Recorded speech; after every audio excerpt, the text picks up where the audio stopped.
Mark has been teaching here for 33 years, and this is the first sabbatical we've had in all that time. So, looking forward to finding out how his experience in Vienna was and so forth. So, without further ado, Professor Mark Wiechmann.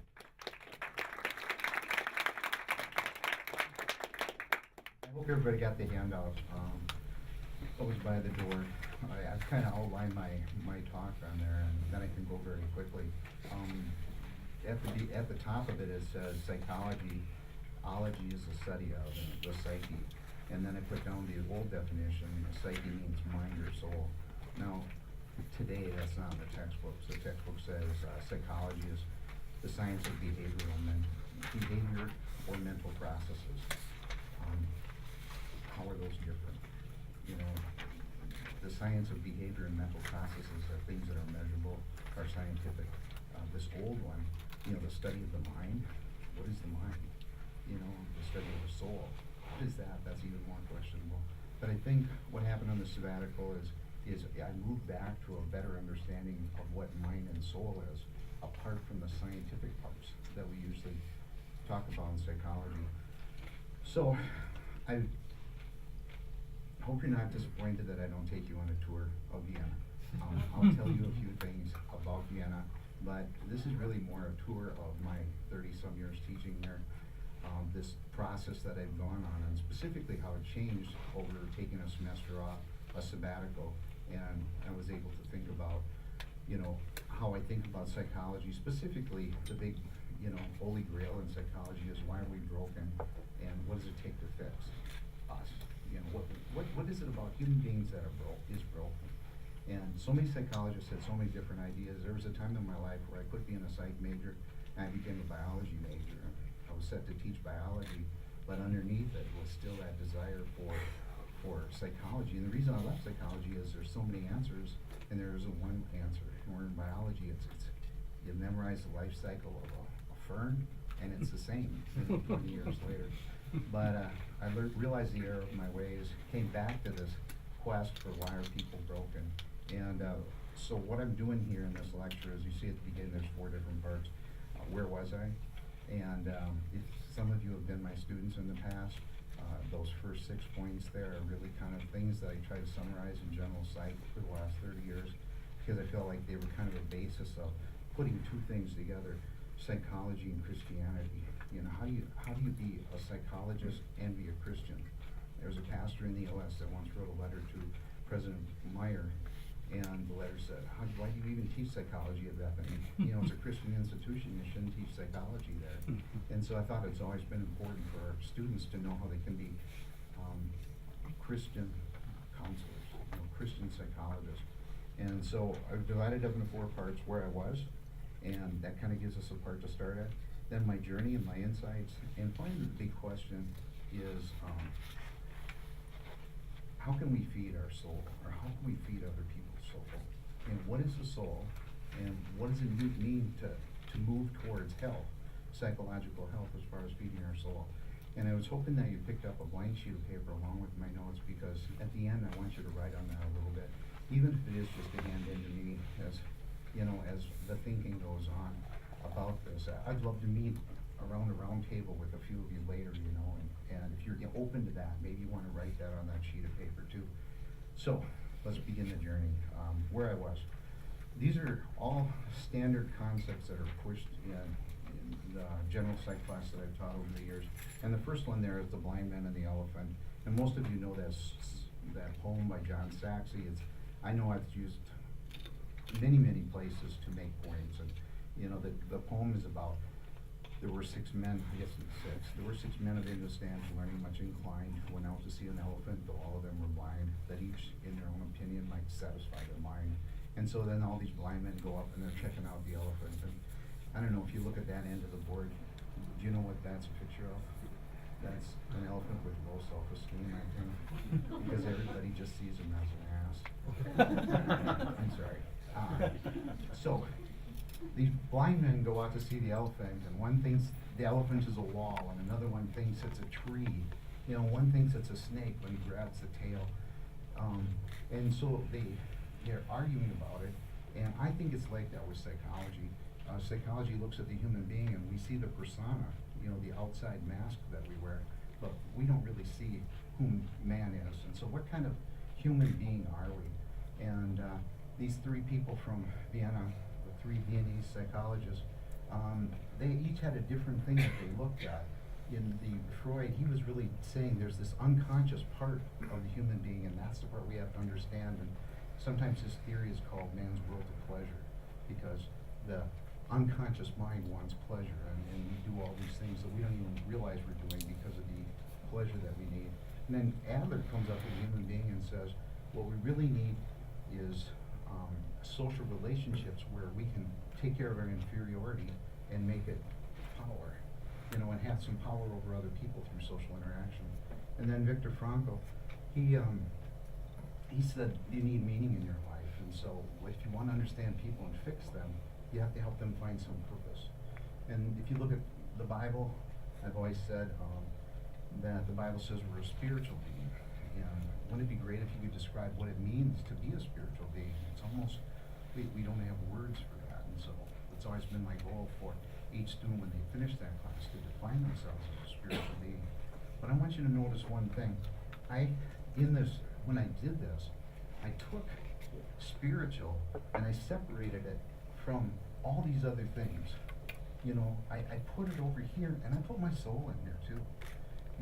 That's where it was, and that's kind of how I saw things. Then what comes next here? The point is the end of the poem. And so these men of Indostan disputed loud and long, each in their own opinion exceeding stiff and strong, though each was partly in the right, yet all were in the wrong. And I think that's the insight. They're each partly right, but they're all wrong. And sometimes students put on tests, well, you just have to use a little bit of all of them. And that's not the point. They're each partly right, but they're all wrong. And so the question is, what's more right and what's more, what's less right? Because they all have some piece of truth. Second concept up here is Spoiling of the Egyptians, from a book on basic biblical counseling by Larry Crabb. And he says the way you should approach biblical counseling is the way the Israelites approached going into the wilderness after they had pretty much defeated the Israelites. So the Israelites are heading out. They've just defeated the Egyptians. And from the Egyptians, they take all these things they need on their journey. They take pots and pans and tents and blankets and animals so they can make this journey. But as they head on the journey, they totally trust God. They believe in where He's going, but they use these things from the secular world on their journey. Christian psychologists should do that same thing. So this might be a cart. Frankl's therapy is called logotherapy. You have all these different spoils of Christian psychology that you can use on your journey. We have to decide which ones are acceptable, and that would be if they fit with what Holy Scripture says should be our priorities. Third one here, all insights of world psychologists were already in the Bible. Ellen Quist used to say this, and really stuck in my head back when I took psychology. All insights of world psychologists were already in the Bible. There's some truth to each of these guys up here, especially if it matches the Bible. And some parts of their theory match the Bible and some don't. And so I kind of decided that it's the job of the Christian counselor to know their Bible well enough to decide which parts are acceptable that actually could lead us closer to helping people. Number 4, I drew these 2 lines up here. With psychology, I've been teaching it each year, and it almost doesn't matter what course you teach. The first chapter is about being good scientists. You can't just use correlational methods, but you got to control the variables. And so there's kind of 2 ways to do science. The high road, which is real science, where you control the variables and you use observation and you don't use introspection. Introspection is when you ask somebody, well, what do you think about that? How did that make you feel? And yet all these guys from Vienna, Freud and Adler and Frankl, they all use this introspection. They kind of chose the low road. They were global theorists. You don't see that today in psychology. In psychology, you see people that spend their whole life researching one small issue and staying with that issue. And so, in a way, what happened is, I got a little Stockholm syndrome where Freud just calls it identification. You know, where you identify with people that you're fearful of, and then you begin to act like them. Patty Hearst was a case where 24 days after her capture, she showed up robbing a bank because she had so bought into and identified with her captors. Well, I think that's happened to me a little bit with science. So fearful that I'm not taking the high road that I want to be part of that team, and so I'm afraid to do some kind of global thing that goes away from specific measurable outcomes. And you know, the insight that I get through this sabbatical is how dangerous it can be when you reduce things to those individual parts, and you don't see the complexity and the beauty of the way things come together. And so, I won't call it Stockholm syndrome. In my mind, it's the Meyer building represents science on our campus, and you know, could they let me teach over there a pseudoscience like psychology? We've been the bastard child of science for too long. 3 years ago, if you look at the pictures of the teachers in the report, I'm wearing a white lab coat because I just thought maybe, you know, maybe they'll let me in that building. But, especially Viktor Frankl has helped me kind of over that and recognize that there is a reductionism that sometimes happens when you try to be so specific and find out what to measure.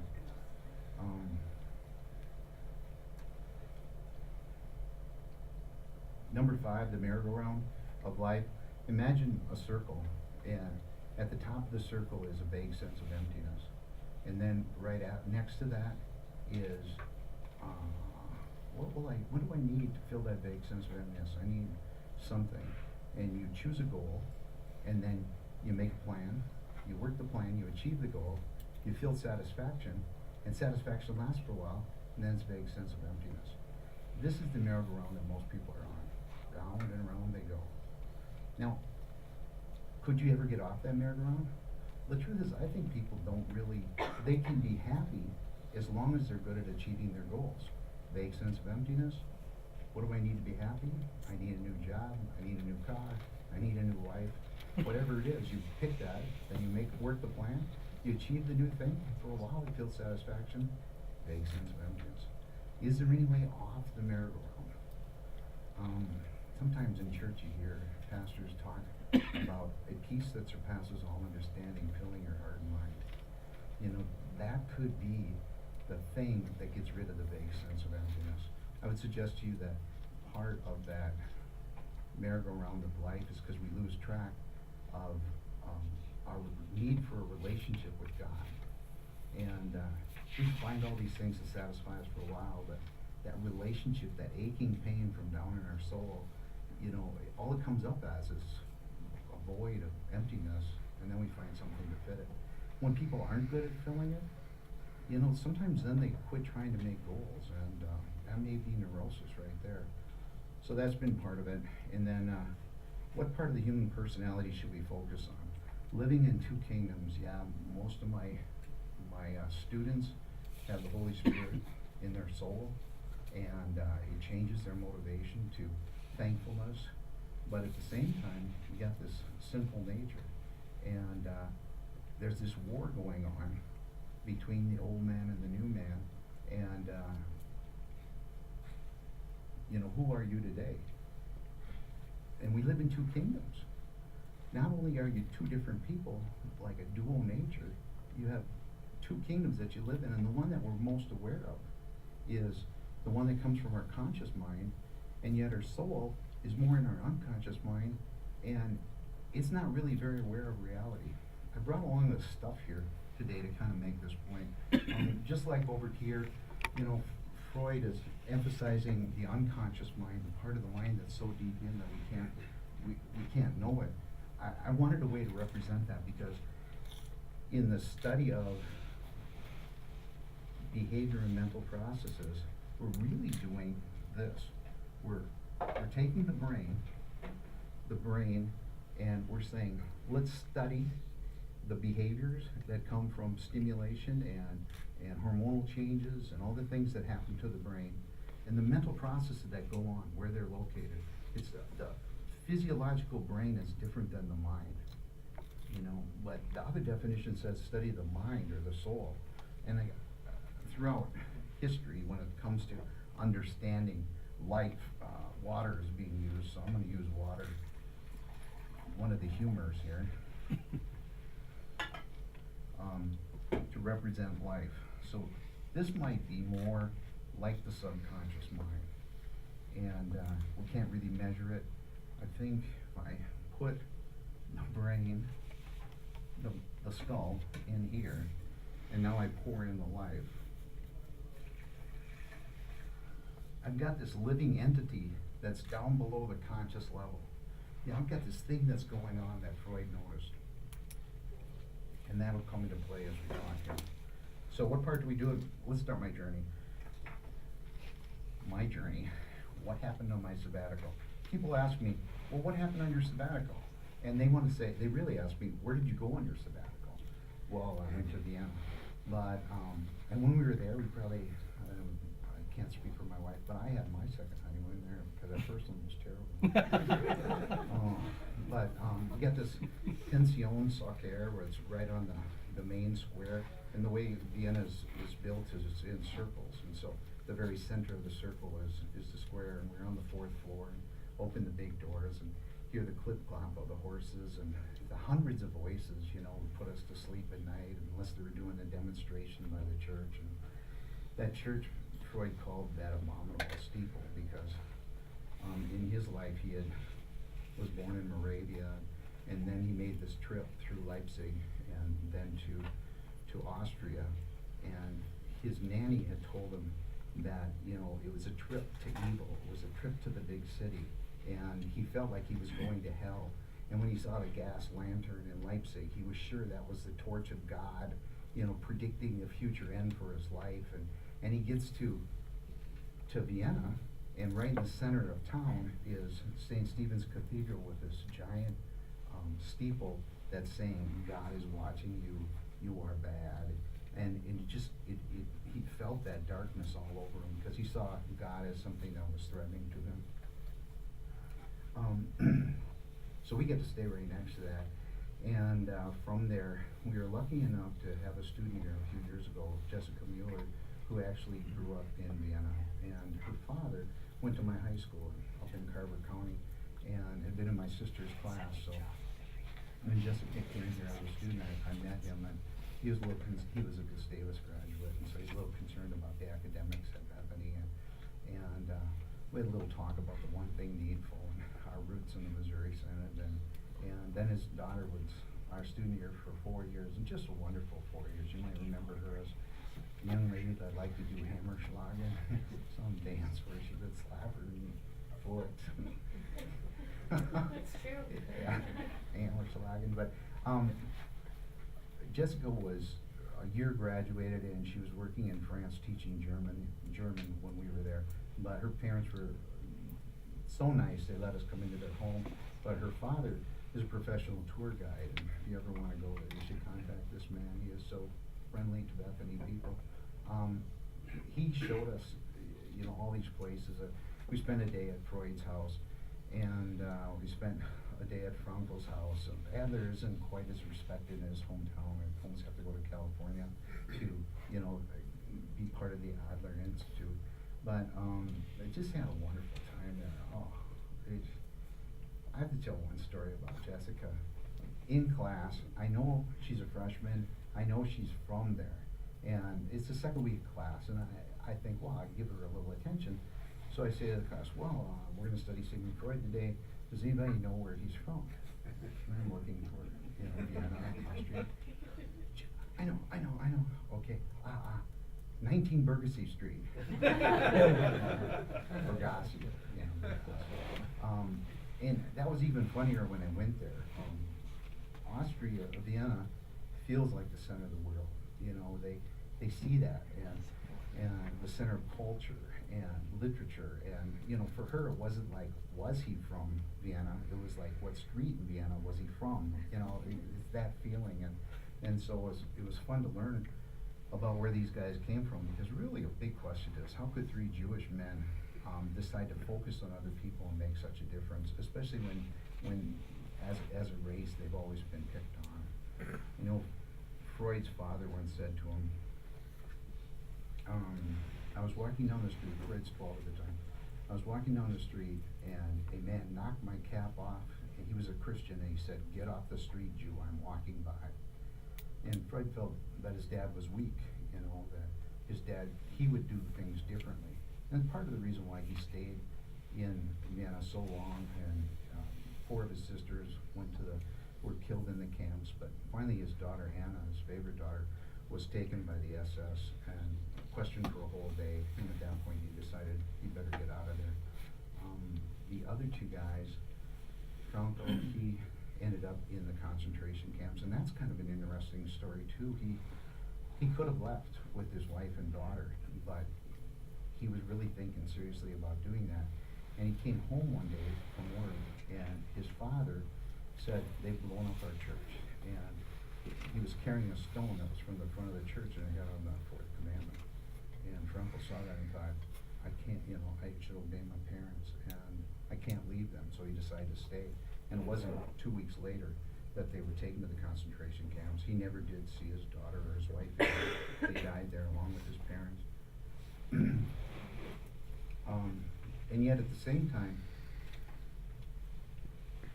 these 3 men had an opportunity to be part of the upper educated people that would sit in the cafes and share ideas with architects and musicians, and the music there, you know, is unbelievable. And all these learned people came together, and I hung out at coffee shops sometimes just trying to, you know, imagine what it would have been like to be these people. But the real trip maybe have been from my lazy boy at home. Broke my leg in 2013, and then I got gout in my other leg. I couldn't even walk. So I decided to take some trips, and most of those were flying remote control airplanes, you know, pick the wind speed, pick the place, and then, you know, kind of have the experience of who's flying with me. But then the next summer when I was doing this, I did the same thing. You know, Eric Erickson calls it psychohistorical analysis, where you kind of walk in the shoes of the other person and try to understand where they're coming from. And I could do that and start to get insights where these guys are coming from. During that process, that's when I realized that, it says on the sheet here, that psychology kind of reduces the parts of the mind too much, and we need to maybe pull them back together. A couple tipping points during this sabbatical time. A guy by the name of Mark Sloan, he's from Cape Town, South Africa, and he's a neuroscientist.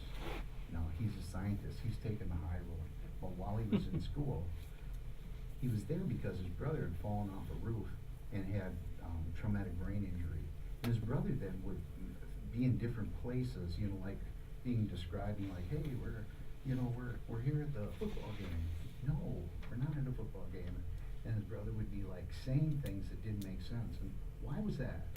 So Mark goes into neurology to figure out how to help people with traumatic brain injury. He's at school, he says, you know, why is my brother acting like this? And he learns that you're not supposed to ask why. This is science. You ask how and what.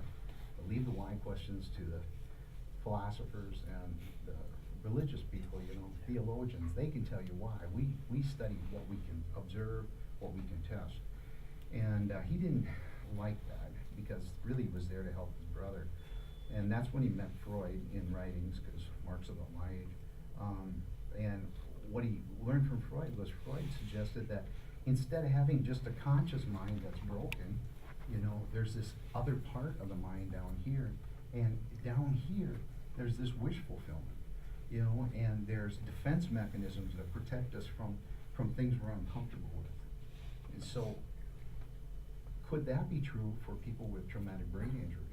So Mark Sloan went back to Cape Town and started doing structured interviews and identifying the things these people were thinking about. And now all of a sudden it made sense that they were dealing with the trauma by fantasizing, by, you know, creating these wishes. And he could now calm the patients down, and he had a tool to calm the families down and make a therapeutic plan that would work better for them. So what I learned from Mark is it's okay to ask some why questions. you know, that it doesn't necessarily mean you left the high road. This other person, Everett Worthington, Dr. Stadler and I went to the National Psychology Teachers Conference a year ago, and I met Everett Worthington just by chance. Got to spend about 2 hours visiting with him, and during that time, he talked about his forgiveness therapy that he's worked on. But what he said was, you know, the Bible tells you to forgive, but it doesn't tell you how to forgive. Bible tells you to search the scriptures, but it doesn't teach you how to read. You know, the Bible tells you to feed the hungry, but it doesn't teach you how to cook. And basically in those statements, he was kind of saying, and I wrote the line here so we can understand it. He was saying, it is okay to learn from the world to understand the Bible better. It's okay to learn from the world to understand the Bible better. If that's the case, how would that apply to psychology and the quest that I'm on to figure out what it is that really is more important when people are growing? So now these 3 Viennese psychologists, I put some things down here, and I'm going to emphasize it this way. When Freud was starting, he didn't have very many patients, so he went to France and visited with a neurologist again, Jean Charcot, who was doing hypnosis, and he had the aha moment, oh my gosh, it isn't just a conscious mind, but there's this part down here. Today in psychology, we still believe that there is a deeper part. We call it the hidden observer. When people are hypnotized, they know how far they can go even when they're hypnotized. You know, there's something that's monitoring it. Maybe it's that part of us that recognizes our name in another conversation, even though we're not paying attention to it. There's something down here that's monitoring us. And once that opened up, then he started to see that down here was where the war was at. And the big word on that sheet is intrapsychic conflict. Not interpsychic conflict between me and another person, but within myself. I'm my own worst enemy. I do things I don't want to do. Things I want to do, I don't do. So Adler comes along and he says, Freud, I think you're wrong. I think we need to look at the conscious mind. And really, in many ways, this guy is the beginning of cognitive behavioral therapy, which is the therapy that's used most today. You identify what the problem is, and then you go about coming up with baby steps to get closer to a solution. So identify the problem. What would the miracle question, you know, what would life look like if you were successful? And then what can we do to be successful? He did some other things that he reminds me of myself a little bit. He loves paradoxes, and you can feel joy in them, or you can laugh, or you can cry. Young man in back the other day asked if God had a sense of humor, and he said, yes, he does. Well, how do you know? And his answer was, the platypus. Think about that one. But Adler would do that with therapy a lot of times. You know, I'm anxious about visiting my mother. Okay, your assignment this week is to visit your mother. You know, and sometimes by confronting those things, you can get closer to it. But he's really focusing on conscious concerns. And then Frankl comes along, and I think I draw this arrow above it because he's really saying he believes that you've got to choose what meaning is in your life. And it's not the same for everybody, so it's a very existential theory. Frankl was in the Nazi concentration camp, and it was his second one already at Dachau or Auschwitz, I'm not sure which one, but he was carrying a body out, and he was so emaciated and thin, and he was with young people, and the young people were dying, and he was living. And they set that body down, and he told the other guy to go back, because it was the only place he could be alone. And he sat in a water pipe in this tent with the dead bodies, and he was thinking back to his school days, and he thought of Nietzsche. And Nietzsche had said, he that has a why to live for can bear almost any how. And what does that mean? Why am I here? If I know why I'm here, just bring it to it. Bring anything on, I can handle it. And he started realizing that's why he was alive when young people were dying. They had no meaning in their life, no purpose. And so his purpose from then on was to develop this logotherapy where you help people find meaning and purpose because they're broken because they have no purpose. Okay. The next category there, characteristics we know about humans made in God's image. I think we just have to kind of think about this if we're going to get to the big question about how can you feed your soul. And so, characteristics we know about humans made in God's image. We know that when God says it's not good that man should be alone, that there must be some social aspect to human beings that must be important. We're relational. Love is the greatest, and so we also are personal as people. We need to communicate and think, emote, pursue goals, interact spiritually. A lot of those have been demonstrated in psychological experiments, that these needs are there for thinking and feeling the joy, feeling joy. The third one, born to serve. That's the way I think we were created. Then sin enters the picture, and sin turns service into selfishness. So when we're thinking about how to help people, and we ask them, what should we do? I think a lot of times people don't know what they really need. They don't know they need to serve. They think they need something for themselves, and they serve themselves. And that doesn't feed their soul. From nature, we see that God values beauty, elegance, and order. And I think those are things that we yearn for. Maybe feeding your soul is connected with those. And then, Luther says, we're given a reason and a senses. Luther's so concerned that we recognize our sinful nature clouds everything, and yet he does say we have reason and senses. The problem is, I've always thought of that as this knowledge, not this knowledge, soul knowledge. And so when I use my reason and senses, it's more about the logic of the doctrine, and no jot or tittle being changed.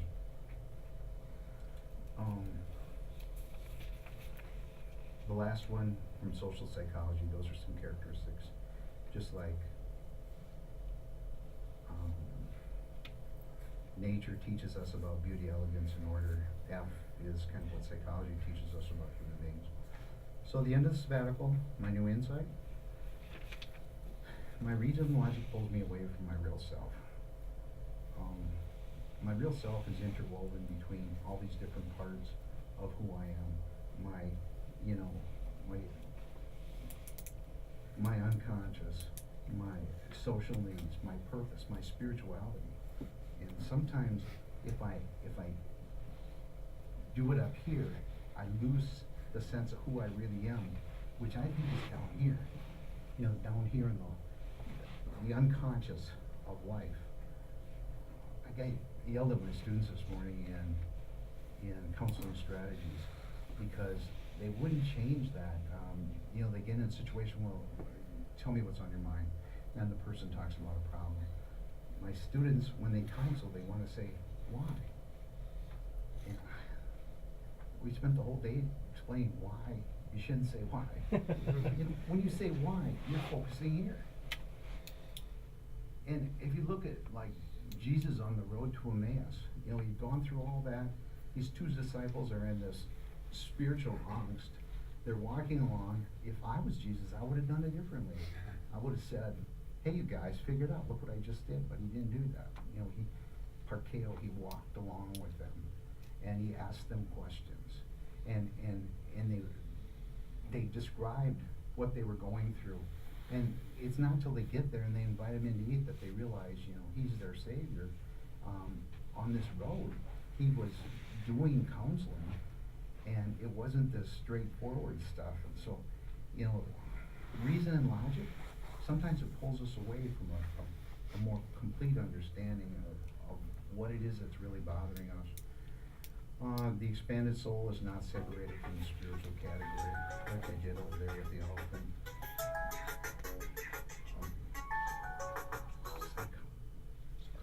Psychology blames problems we have on things outside of ourselves, and the Bible tells us we're responsible for our problems. So I think in counseling and feeding the soul, we can't look for a scapegoat.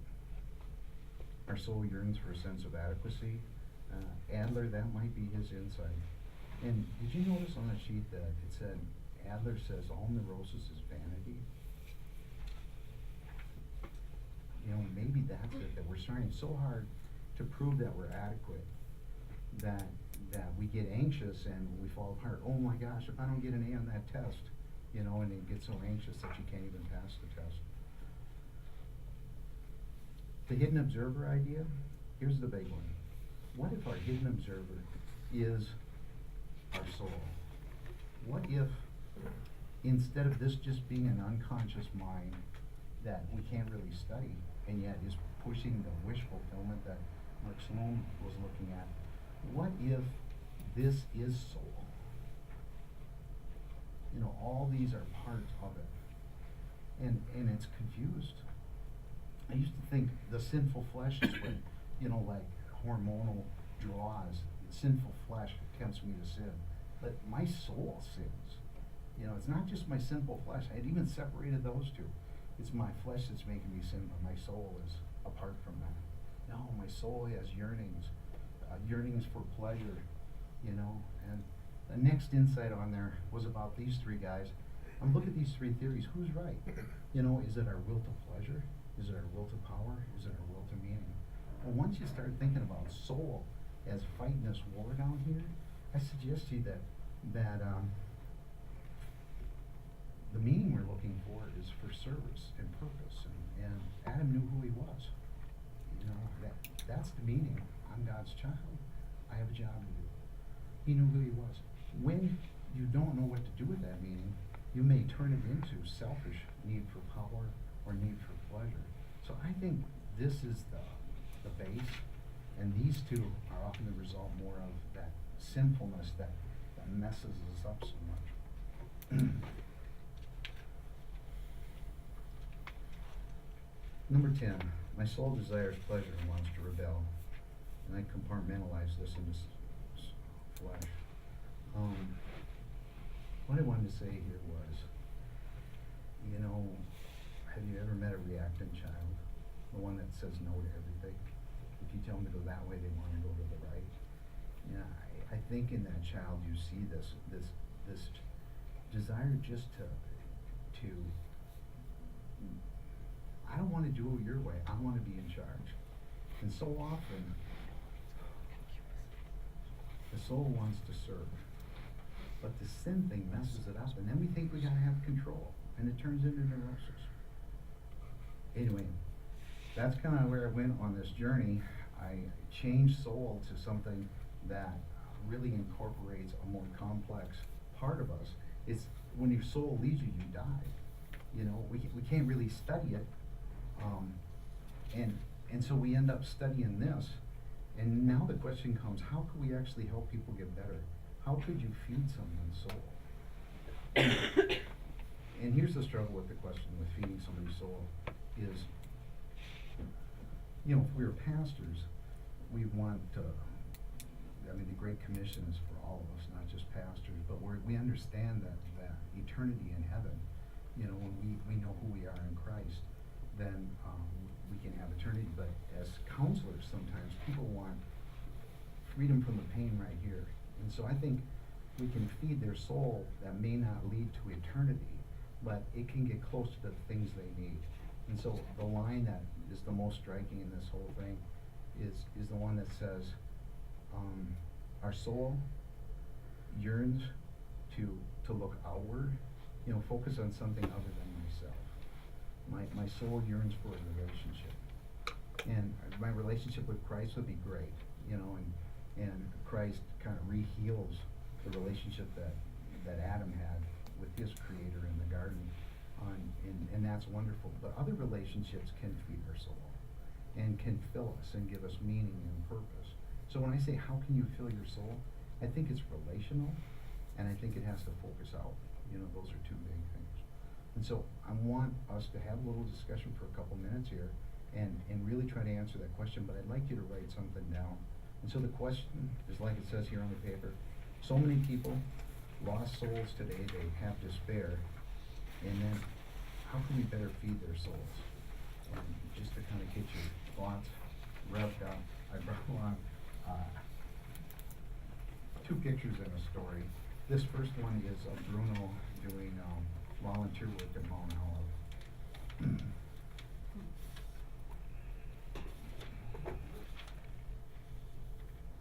This old man has a bunch of girls that are trying to convince him to go to the fair. Now, I can just see hear the giggling, you know, of these girls, and they're trying in some way to convince him to pay for their tickets into the fair. And he's saying, no, we can't do this. But the whole time, it's a smorgasbord for his soul, you know. Instead of Old Country Buffet, OCB, we call it OSB. these girls, as they're giggling, laughing, and filling his soul with the pleasure of giving and helping them out. The story has to do with Pinocchio. Pinocchio is having some problems because he doesn't know if he's a puppet or if he's a little boy. He doesn't know who he is. He doesn't know what to do. So he goes to Geppetto, the carpenter who was his father, and he said, "Father, who am I? Am I a puppet or am I a little boy?"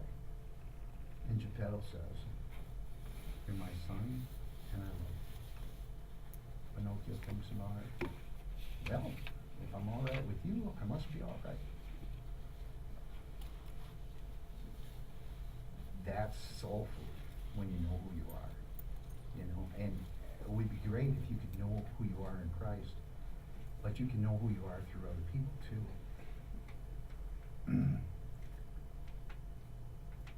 So, my big question is, how can you feed your soul, or how can you feed somebody else's? And it's kind of a trick question in that,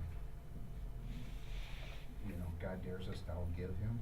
Well, it's really in giving that we receive. And so, you know, this feeding of the soul is kind of a two-way street.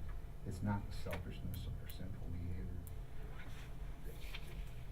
This other thing has an ingredient on it, and I think it might also be some keys to how I would mix soul food. But tenderness, love, happiness, I don't think the amounts are right on this. Patience, faith, forgiveness, understanding, laughter. You know, the concept is for the whole family. You know, that in itself can be soul food. So write something down to answer my question. How can you feed your soul?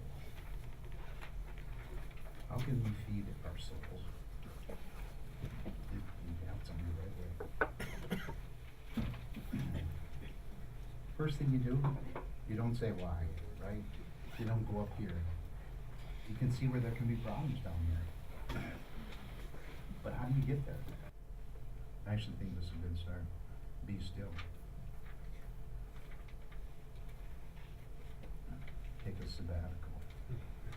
A Sabbath.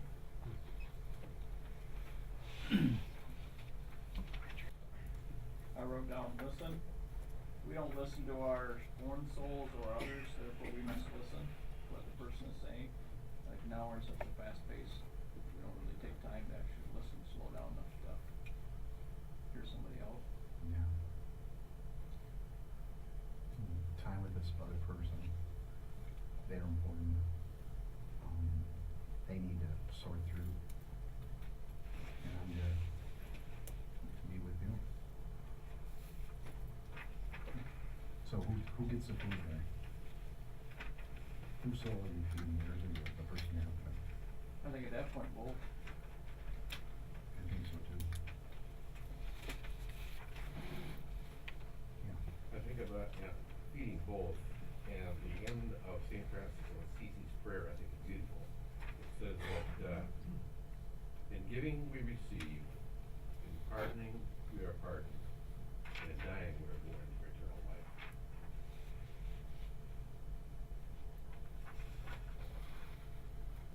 It took me to, we picked up a hitchhiking nun one time from the Sisters of Assisi in Rochester. And she told me about their philosophy as she traveled with us. Does that sound too unbelievable? How did that work in this way? No, they pretty much dress, the Sisters of Assisi dress in regular clothes, but that's a beautiful castle, you know, when you approach Rochester there. Most of them are in the community, lawyers and social workers. They go there once they retire. Any other ideas? Yeah. I think soul food, like for yourself, is just being with God and spending time with Him and His Word and listening to His Word and praying. And then when you have that peace, that like peace that surpasses all understanding, then other people will see that and they'll want it too, and then that's how they feed their souls. Yeah, visiting with God. And I just took that trip up to the Canadian border, you know, seeing God's beauty in His nature. It feeds your soul. Which is kind of is a unique guy, but it's not quite like reading his word and having him talk to you. Yeah. It's not really the feeding yourself part, but it's the first step. I think Ecclesiastes is the first step. You have to acknowledge that life is meaningless without God, apart from God. Life is meaningless, and your soul will not be fed or satisfied. Yeah. Except I've met a number of people that weren't Christian, but were pretty good at achieving their goals, and they were quite happy.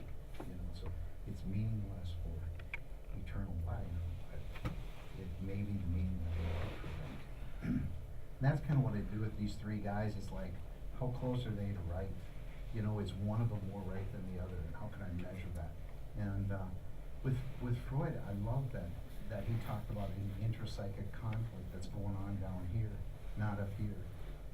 I thought that was right, but he gets so off with, you know, he's saying the goal is you got to have balance between your id and your superego, between all your pleasure wants and the oppressive religion that all the shoulds in your life.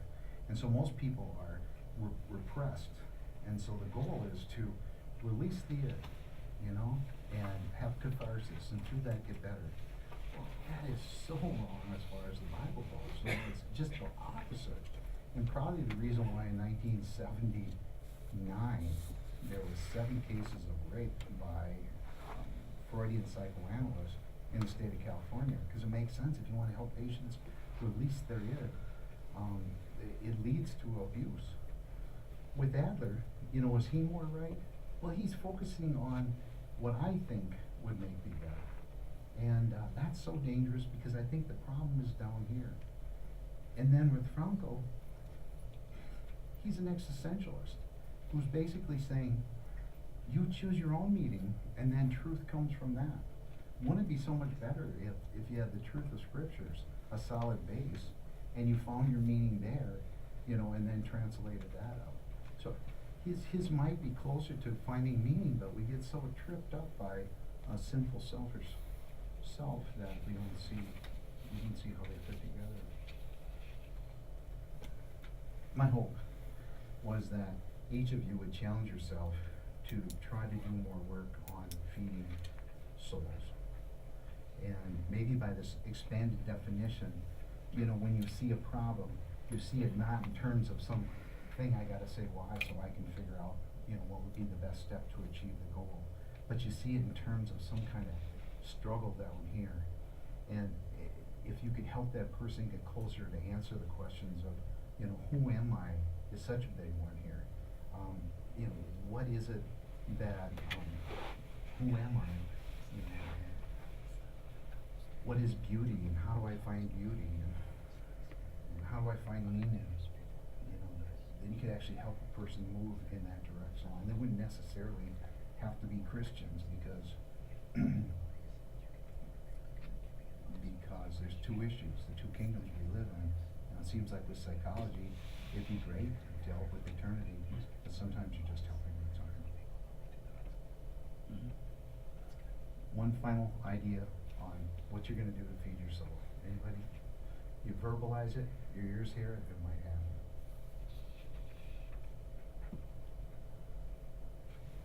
Yeah, Matt. Good news before good advice. All right. Very good. Thank you for coming.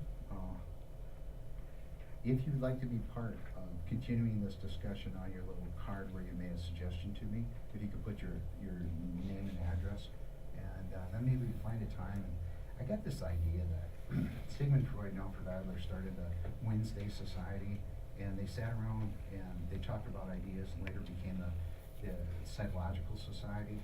But it kind of started with a few people with ideas. But I think this is a discussion we need to have happening, because it's so easy to make it a head discussion instead of something that's about this lifeblood that goes deeper than that. Thank you.